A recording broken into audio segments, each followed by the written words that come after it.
ayat hafalan 1 Korintus 4 ayat 20. Sebab kerajaan Allah tidak datang dalam perkataan, tetapi dalam kekuatan.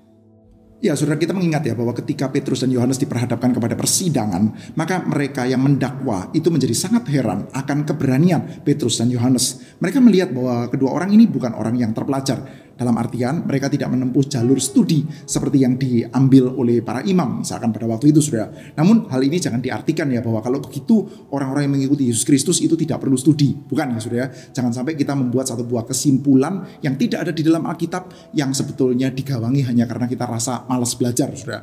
Tapi kita mengingat, saudara, bahwa mereka adalah orang-orang yang hidup dan melihat sendiri dan saat ini disertai dengan kuasa yang besar. Dan kita mempercayai, saudara, bahwa berita kerajaan sorga itu bukan terutama tentang kefasihan lidah atau kemampuan untuk berkata-kata, saudara. Namun karena memang berita yang dibawa adalah berita yang datang dengan kuasa.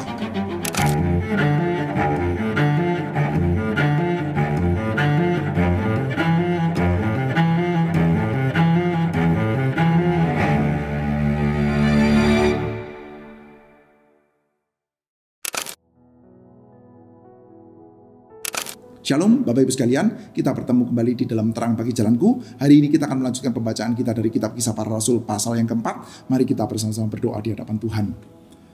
Bapa di dalam surga, kami saat ini berdoa meminta pertolongan-Mu. Kiranya Tuhan berkenan untuk memberikan belas kasihan-Mu yang besar atas kami. Pimpinlah kami Tuhan di dalam segala pembacaan kami yang penuh dengan kesederhanaan. Buatlah kami mengerti dan buatlah kami boleh hidup seturut dengan bagian-bagian firman Tuhan yang memang Engkau perkenankan untuk kami baca. Terima kasih dalam nama Tuhan Yesus kami bersyukur dan berdoa.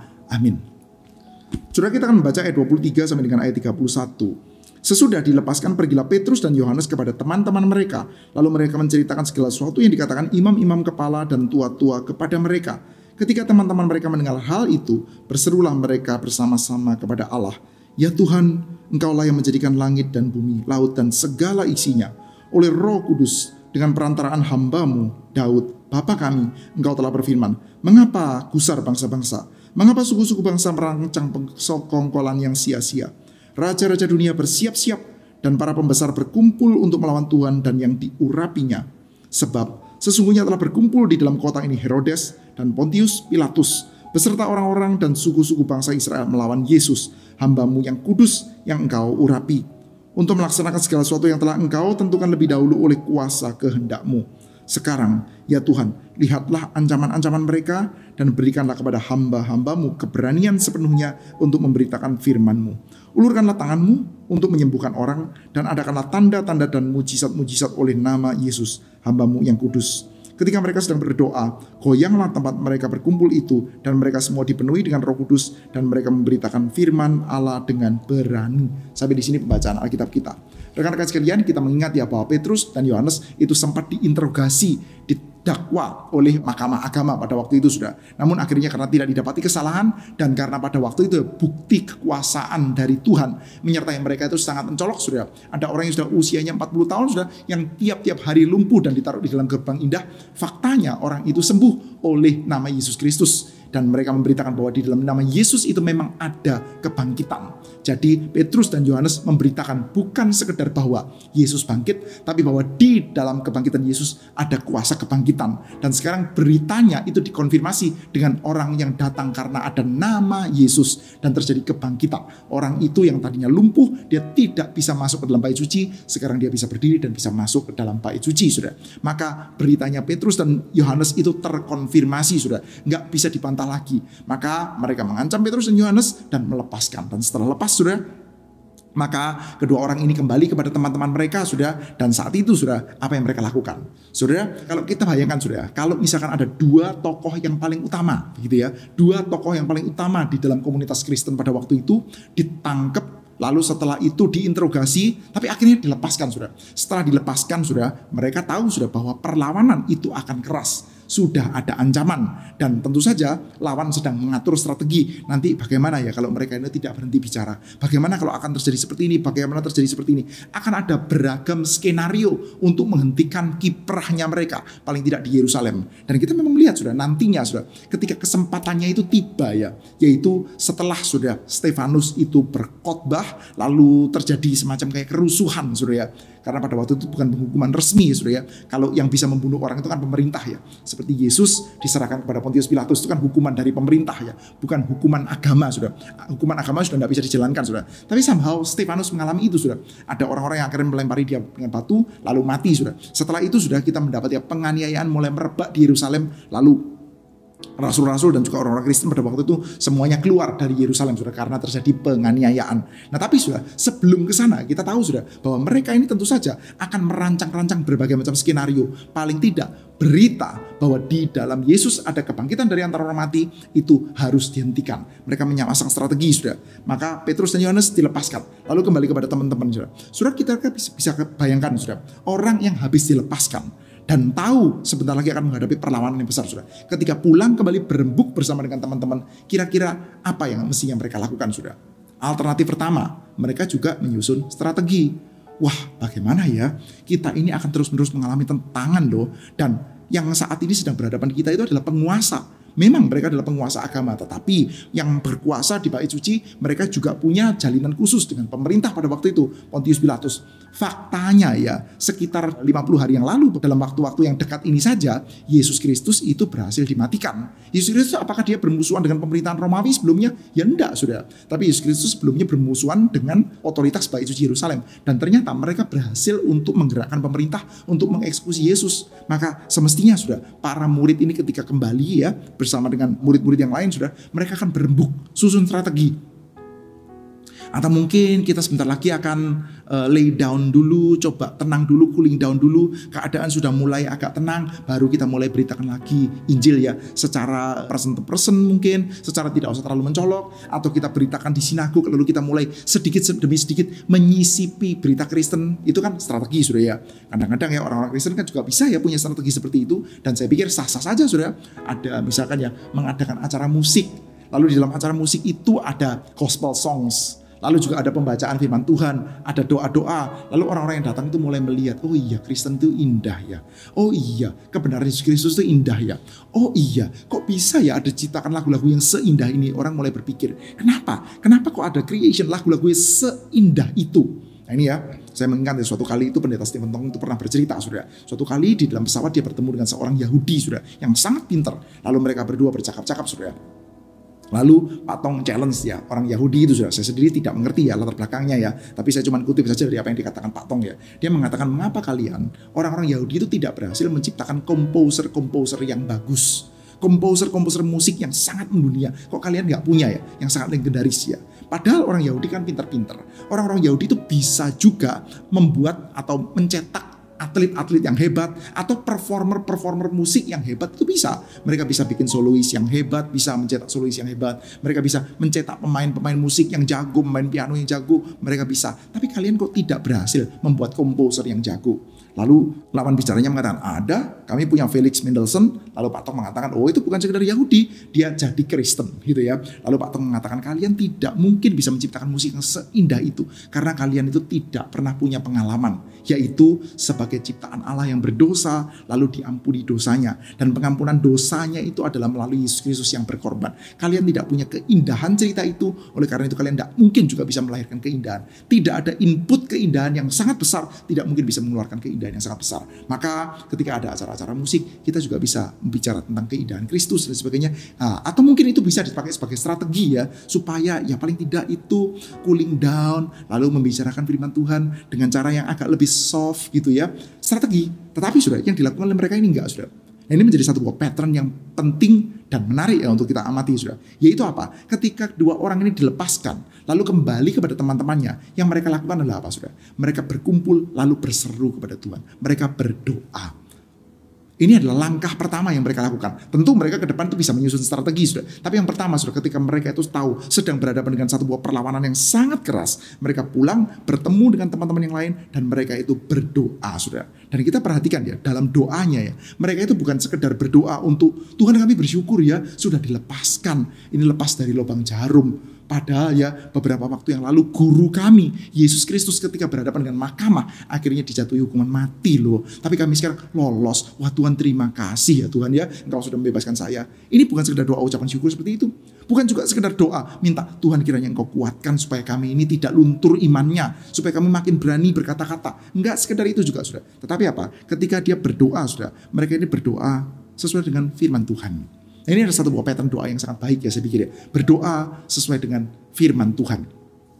Matthew Henry sudah ya, kita mungkin lebih banyak mengenal Matthew Henry sebagai yang menulis komentari sudah ya, dan memang ada tafsirannya itu sangat banyak sudah. Tapi Matthew Henry itu juga punya pandangan yang menarik berkenaan dengan doa. Dia mengatakan kalau kita menghadap kepada Tuhan itu kan nggak boleh sembarangan. Menghadap kepada Tuhan itu kan ucapannya kalau bisa jangan sembarangan. Anda kalau punya kesempatan untuk interview presiden sudah. Jadi Anda bayangkan ya, kalau Anda adalah jurnalis, lalu Anda minta slot untuk interview sama presiden sudah. Saya kira itu tidak gampang sudah. Saya mau telepon Pak Presiden sudah nggak gampang tuh. Mungkin Anda akan mendapatkan jadwalnya 2,5 tahun lagi sudah. Atau 3 tahun atau 1,5 tahun. Tergantung Anda itu punya kredensial seperti apa sudah. Kalau Anda itu sekedar jurnalis jalanan ya biasanya susah sekali kan sudah. Tapi kalau Anda punya kredensial yang sangat tinggi mungkin Anda bisa mendapatkan itu ya slot. Nah kalau Anda dapat slot untuk bicara dengan Presiden sudah. Atau bicara dengan Presiden Tiongkok atau Presiden Amerika sudah. Anda akan atur pertanyaan-pertanyaan yang paling baik kan sudah. Nah sekarang sudah, ketika kita berhadapan dengan Tuhan, kita itu akan isi percakapan kita dengan Tuhan dengan ucapan apa sudah? Ucapan-ucapan kita yang sembrono, yang sembarangan tentu saja enggak sudah. Kita akan berbicara kepada Tuhan dengan ucapan yang paling baik. Dan ucapan paling baik apa sih yang bisa kita bawa di hadapan Tuhan? Tentu saja firman Tuhan sendiri sudah. Maka berdoa yang paling sehat adalah berdoa sesuai dengan firman Tuhan. Dan kalau kita lihat sudah, ini bukan sekedar berdoa yang sesuai dengan firman Tuhan juga ya. Karena doanya ini unik sudah. Catatannya seperti ini ya. Ya Tuhan, Engkaulah yang menjadikan langit dan bumi, laut dan segala isinya. Oleh Roh Kudus dengan perantaraan hamba-Mu Daud, Bapa kami, Engkau telah berfirman, mengapa gusar bangsa-bangsa, mengapa suku-suku bangsa merancang persekongkolan yang sia-sia. Raja-raja dunia bersiap-siap dan para pembesar berkumpul untuk melawan Tuhan dan yang diurapinya. Saudara, ini saudara, mereka mendoakan firman Tuhan. Dan firman Tuhan yang didoakan adalah dari Mazmur pasal 2. Di dalam Mazmur pasal 2, kita mendapati ada satu buah cerita di mana ketika Tuhan itu mau menegakkan kerajaannya. Dia mau melakukan tindakan, dia mau menegakkan kerajaannya, dia akan menaruh orang yang diurapinya, maka akan ada perlawanan-perlawanan yang hebat, saudara. Betul, akan ada perlawanan yang hebat, dan perlawanan itu akan dikalahkan, tetapi saudara, ini sedang berbicara bahwa kerajaan sorga sedang ditegakkan, saudara. Kita mengingat saudara bahwa di dalam konteks yang paling dekatnya Mazmur pasal 2, yaitu lebih kena untuk kita kenakan kepada Daud saudara. Dan kita tahu kan saudara, itu memang satu buah rancangan Allah yang sudah sangat lama saudara. Di dalam kitab Kejadian, ketika Tuhan Allah itu berjanji kepada Abraham, Tuhan Allah sudah mengatakan bahwa melalui keturunanmu akan ada banyak raja. Ya, melalui keturunanmu akan ada banyak raja. Jadi kerajaan itu adalah rancangan Tuhan. Meskipun di dalam kitab Samuel kita melihat ya, orang-orang Israel ketika meminta raja itu karena mereka menolak Samuel dan menolak Tuhan. Mereka tidak mau betul-betul dipimpin oleh Tuhan, mereka kepingin dipimpin oleh raja seperti bangsa-bangsa lain. Permintaan bangsa Israel akan raja adalah permintaan yang ditenggarai oleh atau didorong oleh satu buah hal yang salah ya. Permintaan Israel untuk minta raja itu didorong oleh motivasi yang keliru. Tetapi bukan berarti rancangan tentang kerajaan itu sendiri keliru. Tuhan Allah sendiri merancangkan kerajaan kok. Sejak di dalam kitab Kejadian ketika dia berbicara kepada Abraham. Nah, raja yang sesuai dengan permintaan rakyat itu siapa? Saul. Dan raja yang dipilih oleh Tuhan, a man after God's own heart, orang yang berkenan di hati Tuhan, itu siapa sudah? Daud sudah. Dan kita tahu sudah, nanti ketika zaman Daud sudah, Tuhan Allah akan berjanji bahwa kerajaanmu akan kokoh sampai selama-lamanya. Ini sesuai dengan rancangan Tuhan. Di dalam Mazmur pasal 2, ketika rancangan Tuhan itu, yaitu kerajaan Tuhan sedang akan ditegakkan, maka Tuhan akan menaruh yang diurapinya, yaitu Daud. Dan nanti akan ada perlawanan macam-macam, tetapi perlawanan macam-macam itu akan dikalahkan. Dan sekarang sudah, Mazmur itu dikenakan kepada para murid sudah. Sekarang Mazmur itu dibawa di sini sudah mengatakan bahwa lihatlah sekarang rusuh itu bangsa-bangsa. Mereka bersekongkol, mereka riuh. Yaitu siapa? Lihatlah secara jelas ada Herodes, ada Pontius Pilatus, dan mereka sedang memusuhi Yesus Kristus. Nah gini menarik saudara. Sebab sesungguhnya telah berkumpul di dalam kota ini Herodes dan Pontius Pilatus beserta bangsa-bangsa dan suku-suku bangsa Israel melawan Yesus, hamba-Mu yang kudus yang Engkau urapi. Melawan Yesus. Yesusnya kan sudah naik ya. Yesusnya kan sudah naik ke sorga. Kok melawan Yesus? Ya, melawan Yesus sudah. Yaitu apa? Yesus sekarang embodied. Yesus itu sekarang pada waktu di dalam Injil Lukas sudah. Yesus itu embodied in flesh. Yesus itu hadir di dalam daging. Sekarang sudah Yesus itu hadir di dalam gereja. Maka sudah ketika gereja, dalam hal ini sudah Petrus dan Yohanes sudah mengalami penganiayaan, mereka tidak kesulitan melihat ya bahwa yang sedang dilawan adalah Yesus. Tapi satu hal sudah yang menggairahkan adalah bahwa ini adalah cerita bahwa kerajaan sorga itu sedang akan ditegakkan. Di dalam Mazmur pasal 2, ketika kerajaan Allah sedang akan ditegakkan, akan ada banyak perlawanan, tapi yang diurapi itu akan kukuh. Dan sekarang yang diurapi adalah Yesus, kerajaan Allah sedang ditegakkan dan perlawanannya jelas. Dan tentu saja perlawanan itu akan dikalahkan, saudara. Saudara, kenapa para murid ini bisa sangat berani? Kenapa Petrus dan Yohanes bisa sangat berani? Bukan karena mereka lebih saleh dari yang lain, bukan karena mereka lebih hebat dari yang lain, saudara, atau memang lebih punya virtue, saudara, yaitu garang begitu, saudara. Bukan, tetapi karena apa? Karena mereka tahu tempatnya mereka. Doa sesuai dengan firman Tuhan dan tidak mengambil ayat sembarangan, saudara. Mereka tahu tempatnya mereka. Mereka tahu saat ini mereka sedang hadir dengan nama Yesus. Dan nama Yesus adalah nama yang menegakkan kerajaan sorga. Maka di dalam timeline sejarah keselamatan, di dalam perjanjian lama kita melihat Tuhan bekerja menegakkan kerajaannya melalui Daud dan dinastinya. Lalu dalam Yesus Kristus, sudah ada satu buah periodenya di mana Tuhan bekerja melalui Yesus Kristus. Lalu ada periode yang lain, sudah, yaitu ketika Yesus sudah naik, maka Yesus Kristus akan dinyatakan ketika Roh Kudus turun melalui gerejanya, sudah. Mereka sadar bahwa inilah posisinya. Ini bukan sekedar saya percaya saya punya Tuhan yang besar. Saya percaya Tuhan, saya kuat dan bisa menolong. Tapi saya percaya bahwa saya saat ini sedang berada di dalam titik tertentu di dalam sejarah keselamatan. Orang-orang ini tahu tempatnya di dalam skema kerajaan Tuhan. Pertanyaannya, saudara dan saya kira-kira tahu enggak ya? Kita ini kalau dimasukkan di dalam ceritanya Tuhan itu ada tempatnya enggak ya? Atau kita sekedar, ya pokoknya saya kenal Tuhan, saya menghidupi cerita saya sendiri. Kalau saya mengalami kesulitan, saya akan minta pertolongan Tuhan. Saya mau penginjilan, saya kesulitan, saya minta pertolongan Tuhan. Ini enggak loh, saudara. Mereka itu bukan sekedar kesulitan minta pertolongan Tuhan, tapi mereka tahu mereka ada dalam sejarah keselamatan. Oleh karena itu, mereka kutip dari Mazmur pasal 2. Dan dalam kesadaran itu, sudah, maka kalau kita perhatikan dari rangkaian doa selanjutnya, mereka itu tidak berkata, Tuhan buatlah mereka bertobat. Atau Tuhan tolonglah agar mereka itu tidak terlalu kejam kepada kami.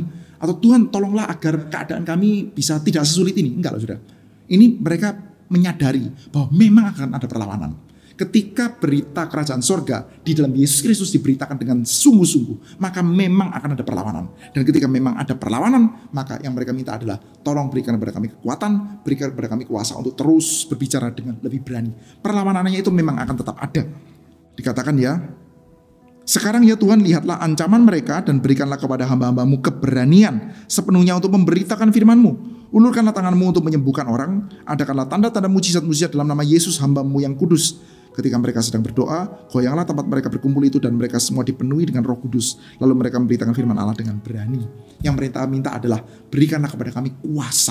Berikanlah kepada kami kuasa. Bukankah beritanya adalah bahwa kerajaan sorga hadir dan di dalam Yesus ada kebangkitan? Maka biarlah kuasa itu bekerja di antara kami. Sembuhkanlah orang, bangkitkanlah orang mati, lakukanlah tanda-tanda dan mujizat-mujizat. Tetapi pokok utamanya bukan kepada miraculous things-nya. Tapi pokok utamanya adalah biarlah Tuhan bekerja secara powerful. Tuhan bekerja secara besar-besaran dengan kuasa yang besar untuk memberitakan nama dan kerajaan Tuhan. Kita juga akan berdoa, sudah hari ini ya. Kita akan bersama-sama berdoa, meminta pertolongan Tuhan. Kiranya Tuhan karuniakan kepada setiap kita ini keberanian untuk setia memberitakan nama Kristus Yesus. Dan kita berdoa kiranya pemberitaan kita ini bukan menjadi pemberitaan yang timid, bukan menjadi pemberitaan yang malu-malu, tapi pemberitaan yang penuh dengan kepercayaan dan disertai oleh Tuhan dengan kuasa. Biarlah itu menjadi pokok doa kita, Bapak Ibu sekalian. Baik, kita akan bertemu kembali di dalam Terang Bagi Jalanku episode selanjutnya. Tuhan berkati setiap kita, terpujilah Tuhan.